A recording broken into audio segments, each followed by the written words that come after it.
10 साल तक डॉक्टरों को दिखाते रहे, आराम नहीं मिला। 15 साल निकल गए, आराम नहीं लगा।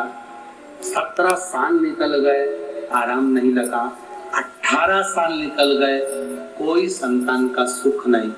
तब किसी ने कहा 2 बजे कथा आती है टीवी पर, आस्था चैनल पर, वो सियोर वाला महाराज शिव पुराण करता है, वो आसन लगाकर सुन।